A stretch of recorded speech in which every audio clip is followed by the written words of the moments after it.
Miss Linda here. So today, let's talk about how to thrive during separation and get your man back using your feminine energy. If you're new to this channel, hi, my name is Miss Linda and I post weekly video on femininity, relationship advice, and all the tips and juice to help you get your man back if that's what you wish. So hit the subscribe button so that you don't miss any of my weekly videos. And I'm on the path to actually getting 10,000 subscribers. So please share this channel, share with anybody who you feel will be interested in knowing more about what I post about when it comes to relationships.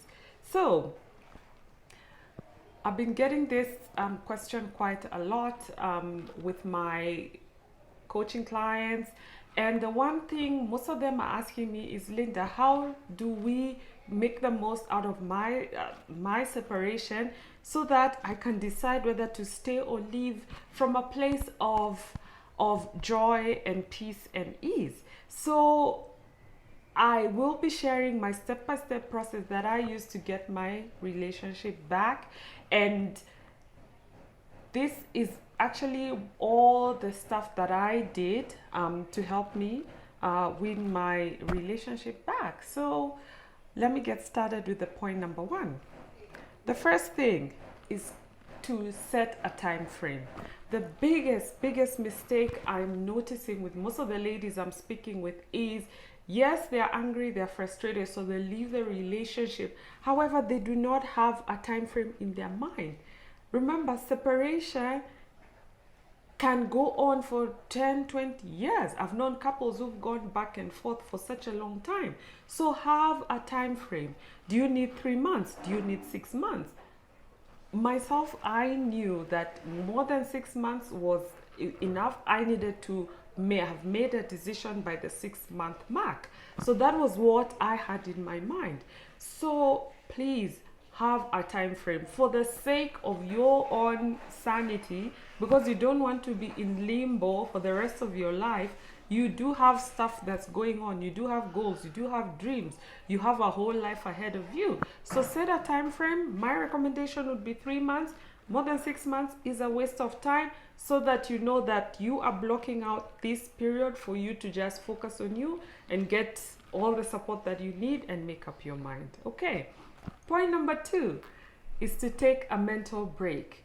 During your separation period, this is really not the time for you to start fixing problems, to start solving issues, to start going back and forth, because you need time. Remember, by the time you are leaving this relationship, you literally are like a car running on empty.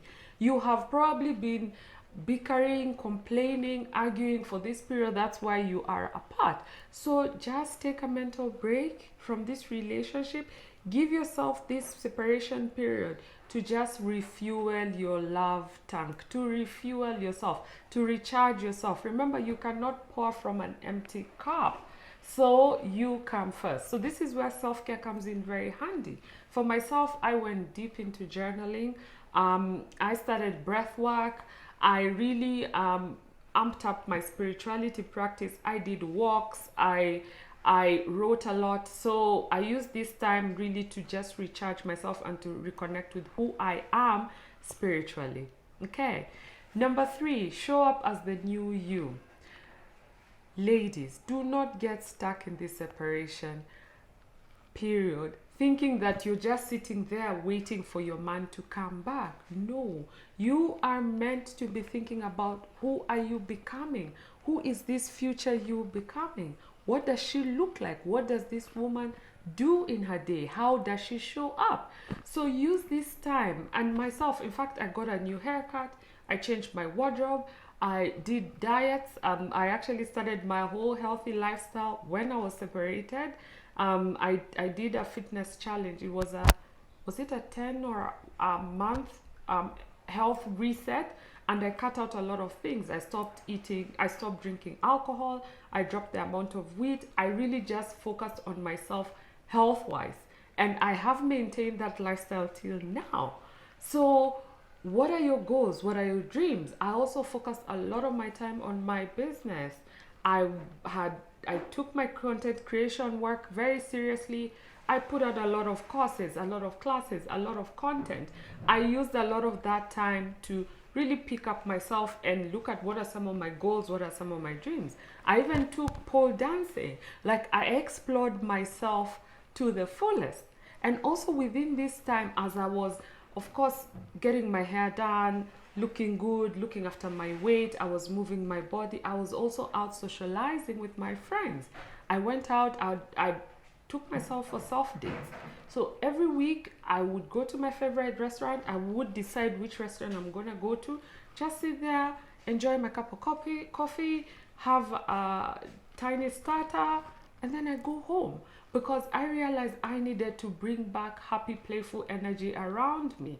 Because in my mind, I knew I did not want to lose myself in the process. And I knew I had to bring myself up to the point where I was feeling happy and light again, so that I could be able to decide whether or not I'm going to stay in this relationship.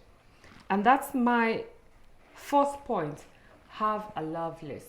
Once you are feeling happier again, once you are feeling emotionally stronger again, once you are beginning to show up as this future version, ask yourself, what are your values right now? One of my clients came to me and she's like, Linda, I need support, I need help.